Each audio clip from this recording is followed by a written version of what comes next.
Hello दोस्तों, नमस्कार। आइए देखते हैं स्टेप ऑफ कंप्यूटर, यानी कंप्यूटर को कितने चरणों में कितने भागों में बांटा गया है। तो यानी कंप्यूटर के कार्य प्रणाली को 3 भाग में बांटा गया, 3 स्टेप में बांटा गया है। इनपुट डिवाइस, प्रोसेस डिवाइस और आउटपुट डिवाइस। अब जिन उपकरणों के माध्यम से हम कंप्यूटर को आदेश या निर्देश देते हैं, वही सारे डिवाइस जो है इनपुट डिवाइस कहलाते हैं। और जिसके हिसाब से कंप्यूटर, यानी कंप्यूटर को सीपीयू को 3 भाग में बांटा गया है, एएलयू, सीयू और मेमोरी। यानी 3 स्टेप में हमारे दिए गए आदेशों का पालन करता है, प्रोसेस करता है। प्रोसेस करने के बाद हमें इन सारे डिवाइस पे परिणाम देता है, रिजल्ट देता है। तो आइए देखते हैं। सबसे पहले कीबोर्ड होता है। यानी कीबोर्ड क्या होता है? कीबोर्ड से हम डेटा टाइप कर सकते हैं। यानी कीबोर्ड से हम ABCD या 1 2 3 जो भी हो हम टाइप कर सकते हैं। यानी टाइप करके हम कंप्यूटर को आदेश या निर्देश देते हैं। उसके बाद माउस आता है। माउस से हम बहुत सारे ऑप्शन क्लिक करने का काम करते हैं। कोई आइकन हो, कोई फोल्डर हो, उसको हम वहाँ से ऑप्शन से क्लिक करके खोल सकते हैं। यानी इसमें माउस में 3 बटन होते हैं, left mouse button, right mouse button और स्क्रॉल बार। तीनों बटन का अलग अलग यूज होता है। लाइट पेन भी आता है। लाइट पेन यानी बिल्कुल माउस की भांति कार्य करता है। लाइट पेन पेन की तरह होता है। यानी जिस तरीके से हम स्क्रीन टच मोबाइल चलाते हैं, स्क्रीन टच मोबाइल को हम उंगली से क्लिक करते हैं, आइकन फोल्डर खुल जाता है, उसी प्रकार से लाइट पेन से पेन की तरह होता है।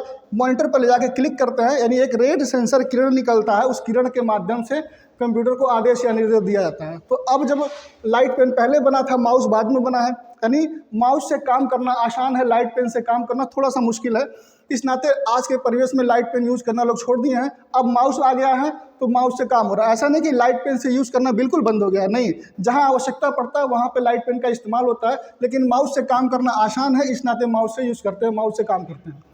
उसके बाद आता है आपका MICR। MICR का मतलब होता है मैग्नेटिक इंक कैरेक्टर रीडर। यानी चुंबक, मैग्नेट का मतलब होता है चुंबक, इंक का मतलब होता है स्याही, कैरेक्टर का मतलब होता है यानी अक्षर, C से मतलब होता है कैरेक्टर और R का मतलब होता है कि रीडर। यानी मैग्नेटिक इंक कैरेक्टर रीडर, यानी चुंबक के द्वारा लिखे गए डेटा को रीड करता है। यानी जैसे मान लो कोई भी ऐसा प्लेस हो, यानी इलेक्ट्रिक डेटा को अगर एक जगह से दूसरे जगह हमें लेके जाना है तो हमें चुंबकित डिवाइस की आवश्यकता पड़ती है।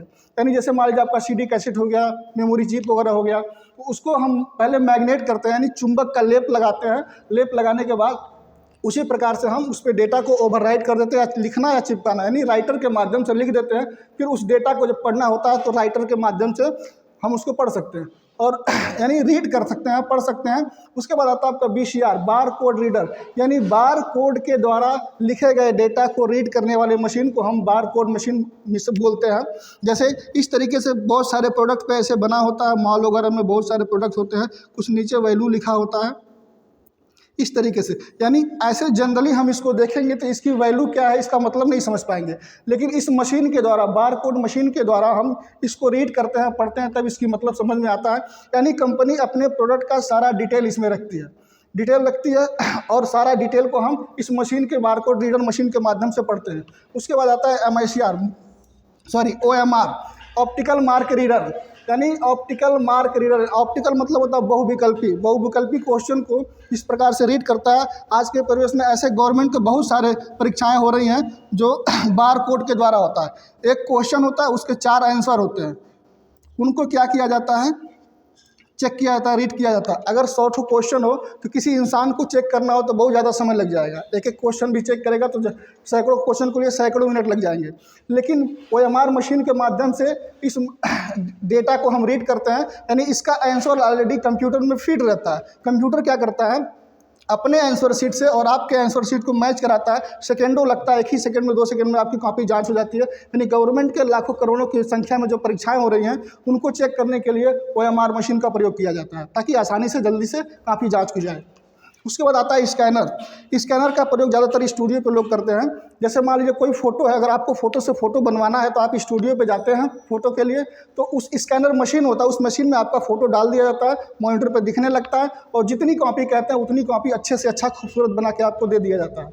उसके बाद आता है जॉयस्टिक बॉल। जॉयस्टिक बॉल एक इनपुट डिवाइस भी होता है। इसमें एक टीवी होता है, आगे जंक्शन बोर्ड वगैरह लगा होता है, बच्चे वीडियो गेम खेलते हैं। यानी एक प्रकार का ये भी कंप्यूटर में बहुत विशेष यूज़ तो नहीं होता है, लेकिन जो है गेम खेलने के काम आता है, तो ये भी एक प्रकार का इनपुट डिवाइस होता है। देखिए अगला आपका प्रोसेसिंग डिवाइस। प्रोसेसिंग डिवाइस यानी इन सारे डिवाइस के माध्यम से हम कंप्यूटर को आदेश या निर्देश देते हैं। तो जो आदेश या निर्देश देते हैं सबसे पहले आता है हमारे ALU में। ALU का मतलब अरिथमेटिक एंड लॉजिकल यूनिट। सबसे पहले हमारा आदेश एलयू में आता है। इसमें से मेन जो होता है हमारा सी होता है, इसको हम बोलते हैं कंट्रोल यूनिट। ये सभी चीज़ों को कंट्रोल करता है। यानी एलयू में जो आदेश या निर्देश आए हैं, सी क्या करता है, उन आदेशों को स्टेप बाय स्टेप अपने पास लेता है और लेने के बाद मेमोरी से वो काम कराता है। काम कराने के बाद अपने पास वापस ले लेता है और फिर एलयू को दे देता है। एलयू क्या करता है, परिणाम देता है, रिजल्ट देता है, आउटपुट देता है। यानी सबसे पहले जो हम आदेश या निर्देश देते हैं एलयू में आता है और ऐसे प्रोसेस होकर के काम होकर के लास्ट में आपका अलग डिवाइस पे। जैसे अगर देखना है, हम इनपुट दिए हैं, क्या इनपुट दिए हैं, देखना है तो किस पे दिखाएगा, हमारे मॉनिटर पे दिखाएगा। सबसे पहले हम जो लिखेंगे वो देखेंगे मॉनिटर पे। उसके बाद यानी मॉनिटर हमारा एक आउटपुट डिवाइस होता है, ठीक है ना। उसके बाद स्पीकर, यानी जो काम हम आदेश या निर्देश देंगे वो क्या करेगा, CPU मॉनिटर पे दिखाएगा। उसके बाद स्पीकर आता है। अगर हम गाना सुनने का यानी साउंड से रिलेटेड कोई गाना सुनने का आदेश देंगे तो सिस्टम क्या करेगा, स्पीकर पे आउटपुट दिखाएगा। अगर हम कोई मैटर छापने का लिए देंगे तो यानी पेपर पे हार्ड कॉपी के रूप में छाप के दिखाएगा, प्रिंट करके दिखाएगा। यानी उसके बाद से एक प्लॉटर भी प्रिंटर की तरह काम करता है। प्लॉटर मशीन जो है बड़े स्तर की छपाई कार्य करता है। जैसे दुकानों के बाहर बड़े बड़े बैनर पोस्टर लगे होते हैं, चुनाव प्रचार में पोस्टर वगैरह छापे जाते हैं। तो यानी ये सारे जो डिवाइस हैं आउटपुट डिवाइस हैं और अलग अलग डेटा को हम इसमें ट्रांसफ़र करते रहते हैं। सिस्टम काम करता रहता है, काम करने के बाद हमें रिजल्ट देता है, परिणाम देता है। तो ये 3 स्टेप में आपका सिस्टम काम करता है। दोस्तों वीडियो को लाइक करिए, शेयर करिए, सब्सक्राइब करिए। धन्यवाद।